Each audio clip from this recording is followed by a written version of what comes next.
was back in the playground. I was about 4 feet high.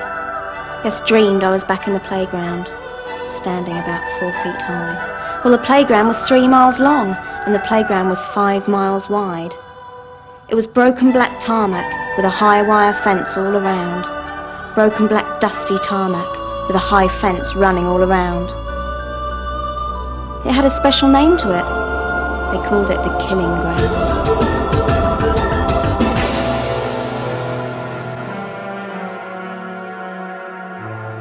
Got a mother and a father, they're 1,000 years away. The rulers of the killing ground are coming out to play. Everybody thinking, who are they going to play with today? Play with today, play with today, play with today.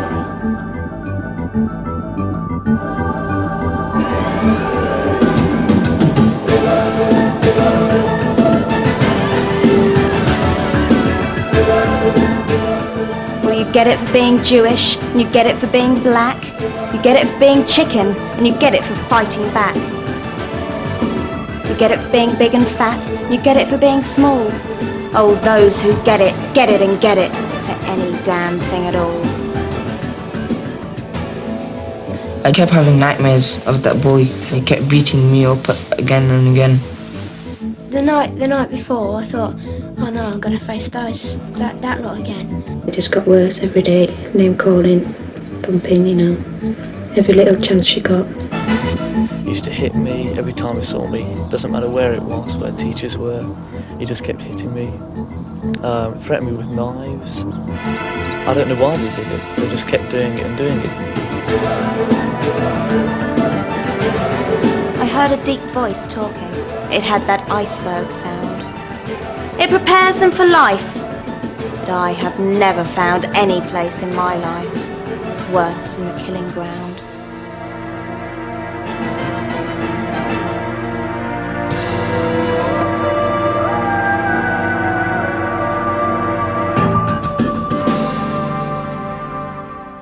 John, I want to talk about that incident yesterday.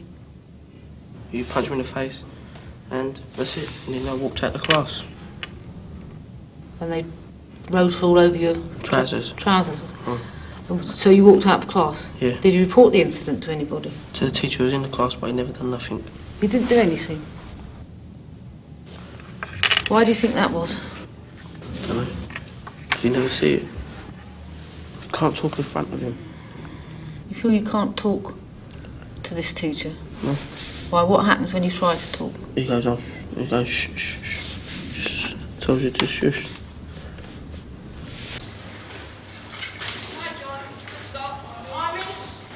I run a unit in a school in North London for children with behavioural and emotional problems. This is quite a unique resource. A lot of their problems relate to bullying. We're nowhere near admitting that we've got a problem with bullying in this country, yet we've probably got the worst bullying in Europe.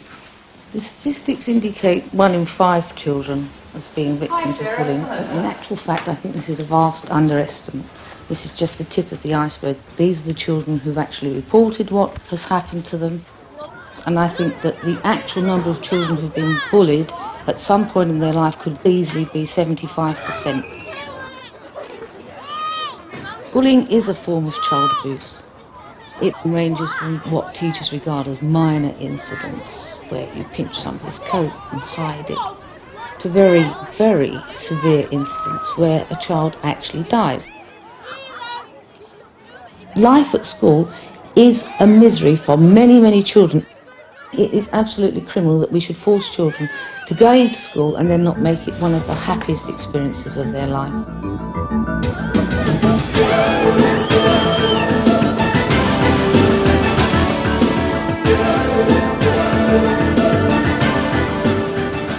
They bully me a lot, say horrible names to me and everything, and start telling lies about me that I've said this when I haven't, and try to get me beaten up by telling someone that I've said this about them when I haven't. As I came out of school, the boy goes, "I'm gonna beat you up, I'm gonna kill you." He punched me first, and then I hit him, Then when I hit him just once, he went wild, so he started doing everything. And he kept hitting me in the same spot where my eye was bleeding, my nose was bleeding. He kept going at me really badly. Even his friends couldn't stop him, even the ladies couldn't stop him. They even threatened that they'll call the police, and he said, go and call the police, I'm just going to kill him first.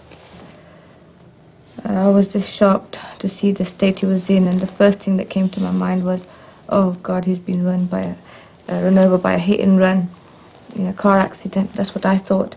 I couldn't recognize him. His face was totally different. It was massive, swelling, covered in blood. His whole jacket was in blood, his face was in blood, his lips were swollen, his nose was very badly swollen, he had cuts and bruises on his forehead, and his eyes were totally closed. You couldn't open his eyes, you know. Well, the very next day I got in touch with the school, and they just said to me that quite clearly it was a police matter. As it had happened outside school, it was no longer their responsibility. And that was it. But I received a threatening letter saying that my son shouldn't be coming to school, that he'd messed his face and the whole family's face. I was very, very shocked and so distressed. I thought I'd go to the police station personally, and as I was about to get out of the house, I saw that lad hanging around this house. He came towards us, giving us an intimidating look, and he blocked the way. My son was terrified. He was so terrified that that was the first time I became aware how frightened my son was. Up till now I thought Saeed can cope, but when I saw the look on my son's face, then I realized that how much fear that boy had put into my son. And I went to the police station, and the policeman just laughed. He just didn't take it seriously at all. And I just started to cry. I couldn't stop it. I just became so emotional, and I felt so hurt that I was being treated like this, so I just burst into tears. There is a conspiracy of silence in this country about bullying. Schools become extremely defensive, and the response to what do you do about bullying in schools is, oh, we don't have a problem. That is total rubbish. It is absolute rubbish. There is always bullying. But what we have to do is to admit we have a problem with bullying and rechannel those aggressive tendencies and behaviours into much more acceptable terms.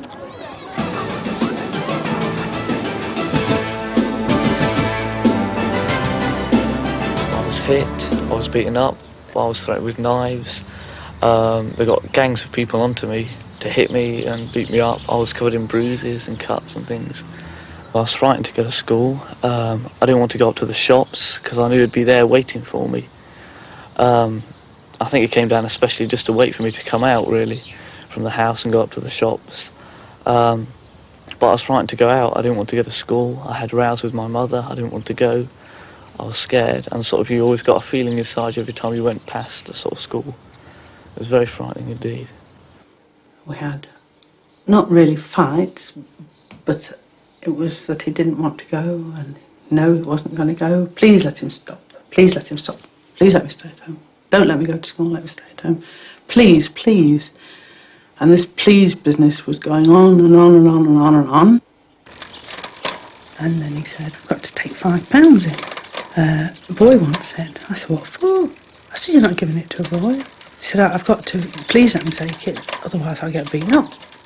And I said, no, I'm not giving £5. I'll come to school. Don't come to school, don't come to school. Anyway, he didn't take the £5 and he got beaten up again.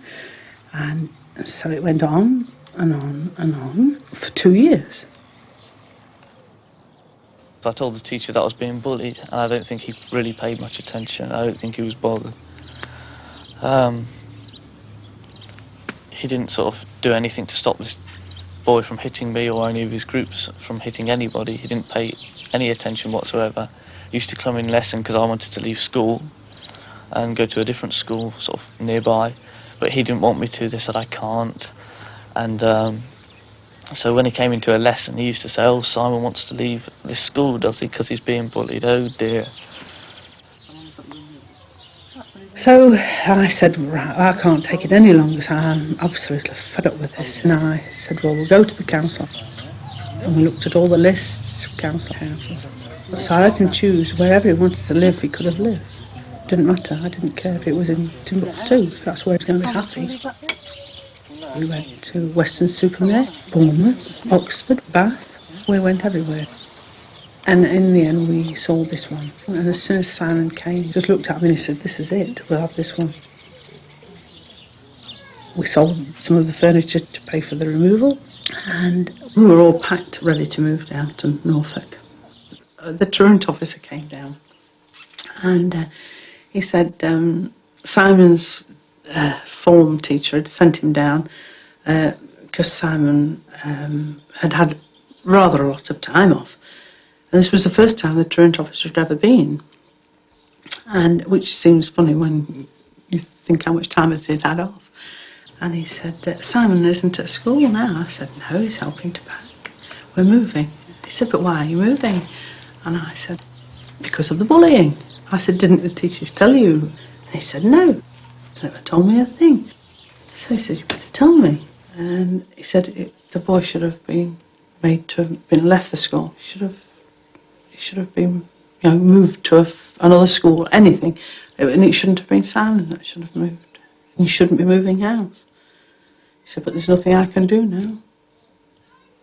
So that was it.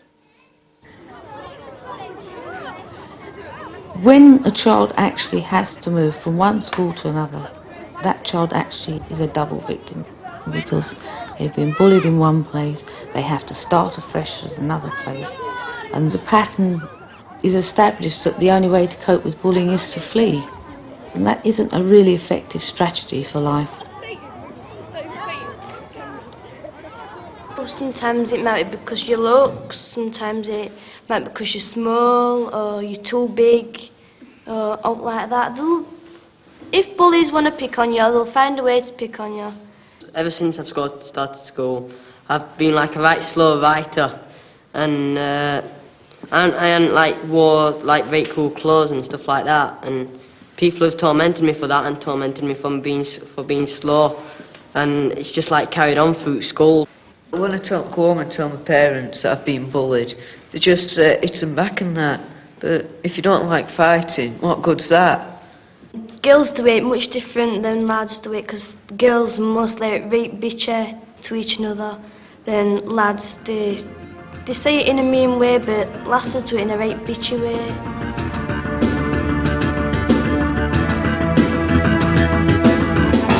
I had a pattern to it. They'd do something nice, she'd attack me really seriously, and then they'd come back into school and they'd start getting friendly again, saying they're sorry about what's happened, then they'd start all over again. I just couldn't stand it. It just got worse every day, name calling, thumping, every little chance she got. None of us have ever been to the head teacher before, and when we got called down we thought something really solid was going to be done about it. Then he took me in his office and talked to me. Not so many words, he just said I was imagining it. He said that I was paranoid. The following day in the high street, Sarah was coming home from school, and the same pupil accosted Sarah and myself. We were together, and that didn't stop her. And she came across the street and sort of launched into the two of us again in the high street. And she hasn't been to that school since, has she, Sarah? And from that day, No. Sarah's not been back to that school. And it went on for 9 months. It went on for 9 months. I mean, 9 months, can you imagine that? Every day getting up and going out into that, knowing what you're going to face. I'm not surprised she couldn't go any longer. Because it just takes away anything that any thoughts you've got about yourself, any good thoughts you've got about yourself, they're out of the window, because you're hearing constantly, all day, how bad you are, how bad you're looking, how fat you are, all this, and it doesn't do anything for you. One teacher said, just do your way and trust in God. One teacher said it was just little ripples that happened all through life. They said it was human nature to be like this in young girls. They're just jealous. You're at that age. That was a favourite. Did you see the kittens? Yeah, I went down earlier with my dad when he got that sand. Really tiny one, so young. We had a meeting with the headmaster. Basically, it was just a matter of saying it was 6 of one and half dozen of the other, and leave it till, you know, leave it long enough, it'll go away. And she hadn't been to school since October '88, and no one from the Education Authority has been in contact with us since October '88. She's had no education for over 12 months now. No one bothers. It's as though Sarah's walked out of the school and they'd like to see back of it, they don't want to know.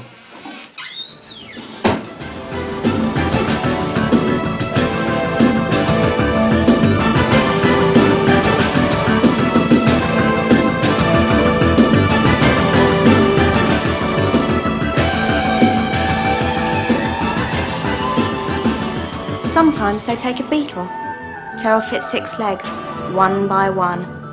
Beetle on its black back, rocking in the lunchtime sun. But a beetle can't beg for mercy. A beetle's not half the fun. They know they're getting better of you if you're crying over it. They'll think, oh, it hurts them, yes, let's go and do it again. But if you can just laugh at it, then you're all right. They won't do it. They'll carry on doing it, but just keep laughing at it, put on a brave face. The whole sort of macho image of England is we're tough, we can fight, we're a grand nation. I think when children report that they've been bullied, the response is, well, so what? You know, get toughened up. Everybody gets bullied. We think, well, this is, you know, part of the deal. If somebody like Graham called me a name, I wouldn't take it. I won't let him just stand there and just call me a name, because I'd have some of my mates there. And I won't stand there and take a name from him, because it'll get round and they'll go, you know, he's took a name from him and not done out. So I won't call him a name back, I've done more than that to him. You know what I mean? But on the whole, I think victims are very bewildered people who have no idea why they're getting this enormously aggressive response from their peers.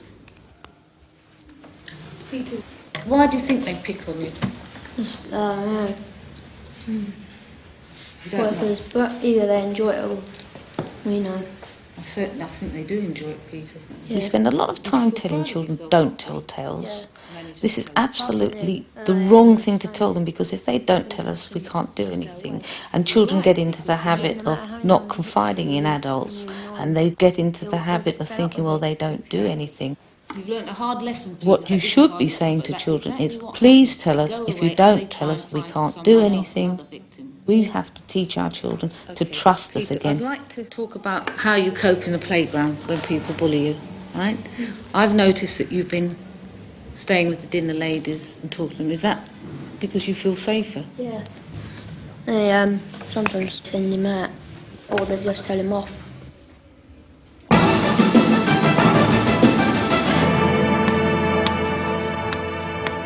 It started with name calling and that, and sort of jeering at me whether I had different bags or something, or different hairdo, or my hair wasn't right, and it just progressed worse. They said he's a tramp, that he's got no brain. They said he smells, smelly Stephen.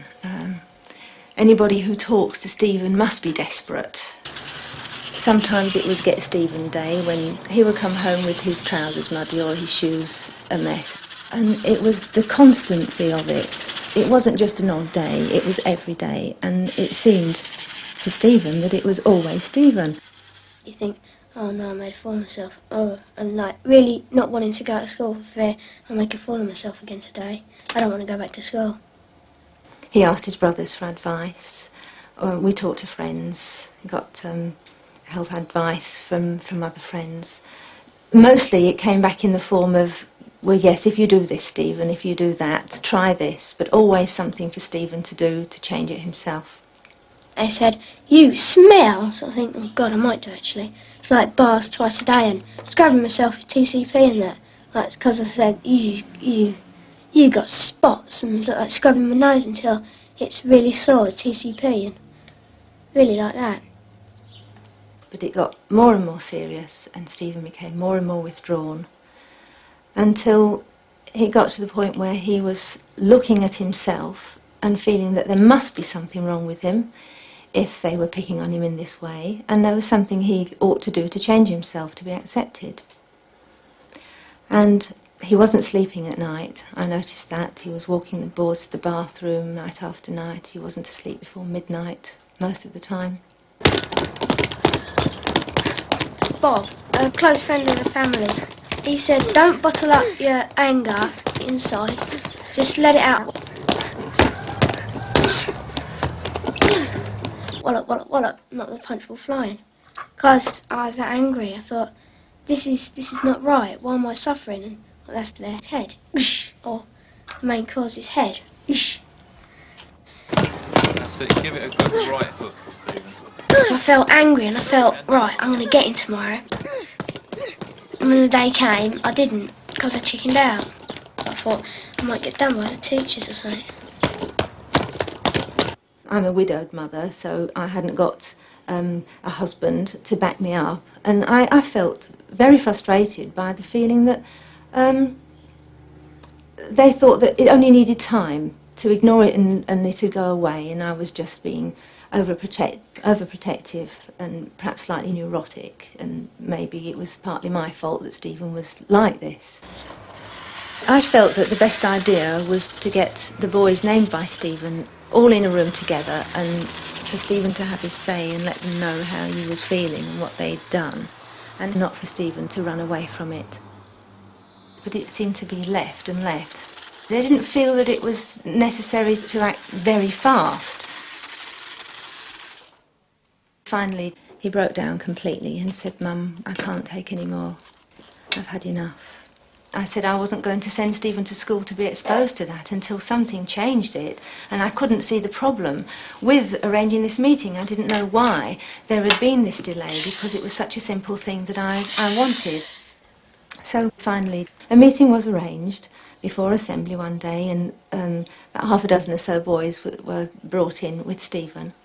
When they said, he said, we didn't know. I mean, he was calling us names back and doing things back, so he thought it was all right. I said to him that was just out of sheer frustration. I said, well, we just didn't know that it was getting so bad. And I thought, no, I asked them, don't think of me as a snitch. I mean, I didn't snitch on any of you. They all stopped, literally.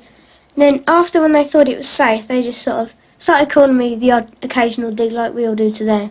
And that was quite natural. I thought, yippee, I've won. It's very essential that you do follow up any incidents because, as you know, John didn't report it to anybody. Right. Nothing can be done unless it's reported. And parents can help in situations like you did. You phoned up, it was instant reporting, and I followed it through. That's right. Yeah. Parents can force schools to do something. If you persist long enough, the schools will take notice of you. I've always come out. You've always dropped everything. When it involves John. Exactly. Well, this is the way we can act. But I'm saying to John, I want him to learn to try to trust other people, get you involved with his new head of year, because we do need all the support we can get. And if we act as a team, then we're going to get somewhere. Aren't we? Otherwise, we can't get nowhere. I mean, you must listen to your children. You must take your child seriously. You mustn't brush it off and say, well, I can't do much about it. It's happening in school. Parents must force the school to do something about bullying. And we've got to encourage John to learn to trust the staff like you trust. Yeah? Yeah. One thing that is never really recognised is that the effects of bullying doesn't cease once a child leaves school. The ramifications are endless. The victim is damaged. Research has shown that 68% of bullies go on to be violent adults. In other countries, in the Scandinavian countries, they actually admitted they had a problem. They actually devised strategies to try and prevent bullying occurring, rather than trying to pick up the pieces afterwards, which is what we're doing in this country. They're asking teachers and pupils to discuss incidents. They want their opinions, they want reports from the children and the teachers. But in this country, there's no national policy to help schools. It's down to individuals. Come on, let's play! Pass the bogey! Oh, Eugene. You dropped it. Round two! Round two. One very exciting initiative is the Netty Netty Theatre Company. They're setting up workshops in schools, learning from the experiences of children, and then writing plays about bullying, which they perform back in the same schools. This really makes the kids and the teachers think about the problem. Silly, silly boy, I didn't want to have to do this. But we're going to have to. We've got a problem. There's an empty chair. And in the chair is sitting someone who's giving us a lot of trouble. A bully. Imaginary. Have a think. Who do you know who bullies? Got a picture? Right, let's make the person real. What's he like? Horrible. Horrible. Okay, it's horrible. Fat. Fat? Spots. Good Spots? spot, yeah. Why has he got? Why do you think he's got spots? Because it eats lots of chips. Eats lots of chips. What does he do? What does he do? Have a think. What does he do to you? What does he do to other people? Begs for money. Gets money. When he's fighting, all his mobs in a circle, and he gets the person on the floor, and they all start kicking, all at the same time. All playing sports like football. If I tackle him after school, he'll beat me up. Done something to you? What did he do? Asking me for money, and I wouldn't give it to him, so he just punched me in the face. Punched you in the face? And what did you do? Couldn't do nothing. So why does he fight all the time? Because he's mad. He's mad. Yeah. Maybe he's got parental problems. You think he's got problems with his parents? Yeah, maybe that they beat him and he gets in trouble a lot. So what does he do? Sometimes from school reports he might get in trouble from that. He takes out. And takes it out on his children, yeah. Do the teachers know he bullies other kids? Yeah. They do nothing about it. They say don't tell on people, like things like that. The teachers say don't tell tales. Yeah. Or you say don't tell tales. They say that. But they know he bullies. Yeah. And teachers think it's not their problem. Teachers think it's not their problem. Yeah, because it's after school and it's on near the bus stop. Do you agree with that? That it's not the teacher's problem because it happens at the bus stop, not in the classroom? I think it is the teacher's problem because he's in school uniform. You get it for being Jewish. You get it for being black. You get it for being chicken. You get it for fighting back. You get it for being big and fat. Get it for being small. Or those that get it. For any damn thing at all. As you may know, I've been doing workshops in schools, trying to explore the issue of bullying with them, using drama. And it was incredibly subtle. These are 12-year-olds, and they're showing such deep understanding of what was going on, how it all worked. Leave me alone, oh, leave me alone. I'm not crying, just got something in my eye. Maybe I'm not that strong. What should I be doing? I'm doing wrong. I just can't seem to get along with others of my kind. Oh, so unkind. I can see them coming across the ground. Shut up! Shut your face! Shut up! In schools, it's not a topic which is much talked about. And possibly the first casualty of bullying is communication, is the ability to articulate what it's all about. It's so built into the fabric of being in a classroom that there is bullying going on, there's tension there all the time. Keeping silent, not grasping it is such a sort of important part of growing up, keeping your defences tight so that you can get through the school day. There ain't no asylum here. Your mother can't help you here. Jahanam trolley down. Go straight to hell, boys.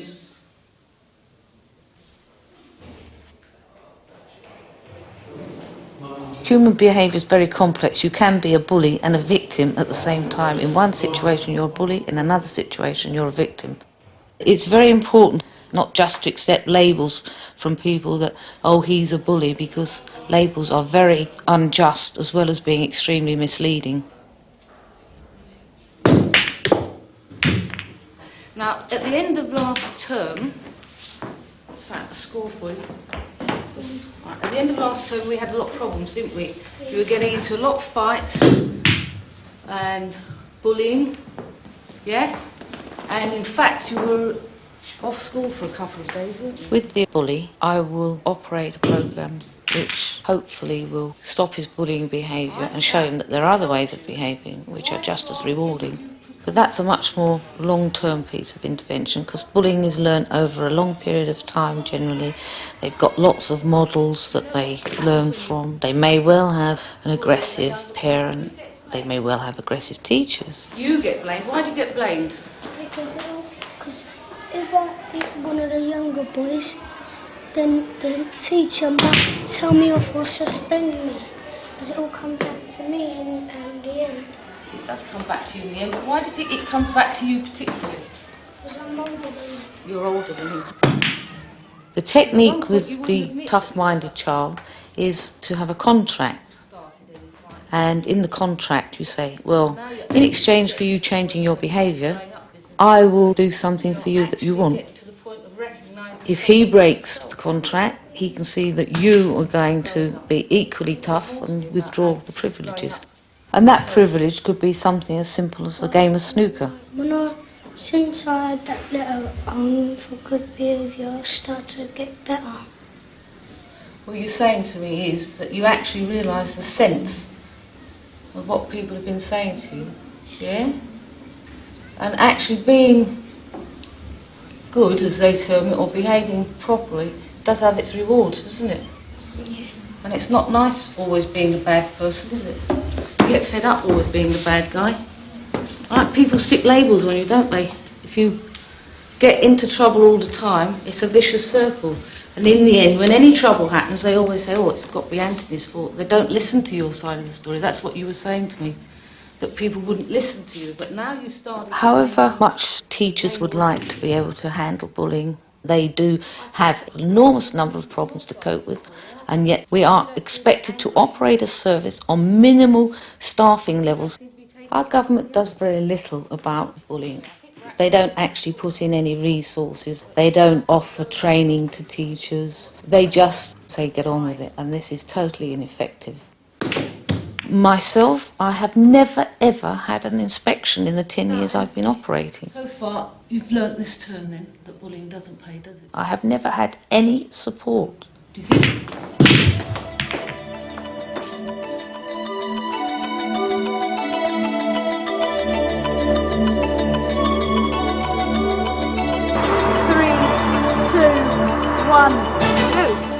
I wouldn't think that we were running away. Simon's happy now. He's got some really wonderful friends. The school is excellent. And the teachers, the headmaster, every single person at that school is absolutely wonderful. And it's lovely. And he's happy. And that's the main thing.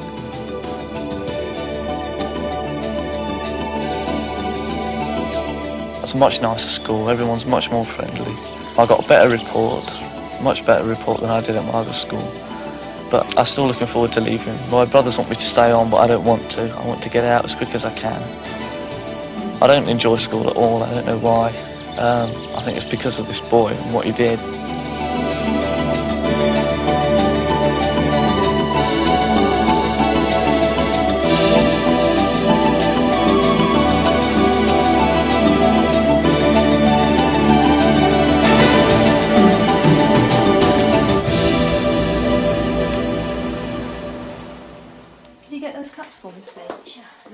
If only it could be realised that when the victim comes to say, help, I can't take any more, that is where you've got to start to help them. No, I think the surveys have got... And if schools generally could say, OK, let's have everybody in and let's talk about it and deal with it like that, it would be great. It needn't be such a dreadful ordeal. And I'm just so relieved that it's worked out all right for Stephen and he's normal and ordinary again.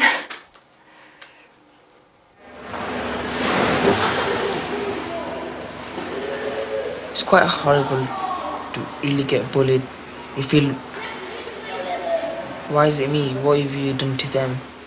You haven't really done nothing to them and just keep picking on you for no reason, and you think that once it gets too much, you don't want to live. Life is really bad. Suggestions were made that if I wished I could send Saeed to another school, but I'm refusing. Why should my son have to run away from this school and go to another school when my son is not guilty in any way at all? Why should he have to spoil his education, start all over again? What if there are similar lads in that school again? The problem is there. So there's no way I'm going to change Saeed's school. He's going to go to this school, and he's going to go after the matter is sorted out adequately, even if it means involving the MP and the councillors and all the people in the high places. But I will do it. The biggest effect it's had on Sarah is she's grown up too quick this last 12 months. Too quick. She's not got a contact with her friends because the others that was in the school tend to be shying away from her. She's become rather introvert. At home, on her own, we're at work. All she's got really is a television for a friend. Look, it's licking it. She found the wildcats at the builder's yard. And she'll go down there now and she'll talk to them for an hour. Goes and plays with those rather than being at school. Mum, Dad, I feel like I've really let them down, you know. They're disappointed in me. We're not as close as we used to be. Perhaps if you make a noise. We don't talk to each other as much. We don't communicate at all, really. I find it a lot harder to trust people now and talk to people. I mean, the people I've trusted have all run back or turned on me, you know. I just find it hard to talk about it to anybody. You're going to give them a tiny bit more? I'd like to just go back to school somewhere where she's not going to be there. If she wasn't going to be at that school, I'd come back to that school. But then again, you've got all the teachers and all the kids who know about it. When I'm old enough, I just want to get a job doing what I want to do, which is working with children. But then again, they might not take me on with having no qualifications. Only playing now, no, no, no. Only playing now, no, no, no. Only playing now, no, no, no. Who's going to be the one we bully on the playground today? A lot of bullies say they're just playing this. It's just horseplay. I think if one child is visibly distressed, it's not horseplay. There's no play about that. That is deliberate infliction of hurt. It shouldn't need saying that it is far better to have happy human beings and not damaged ones. But it may take another serious incident or another death before the government will be forced to do something.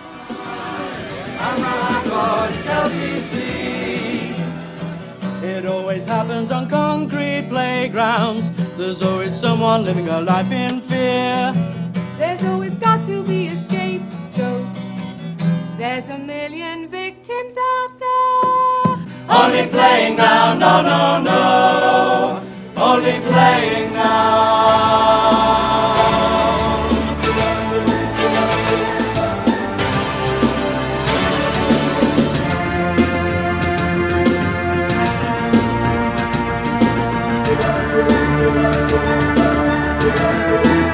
Thank you.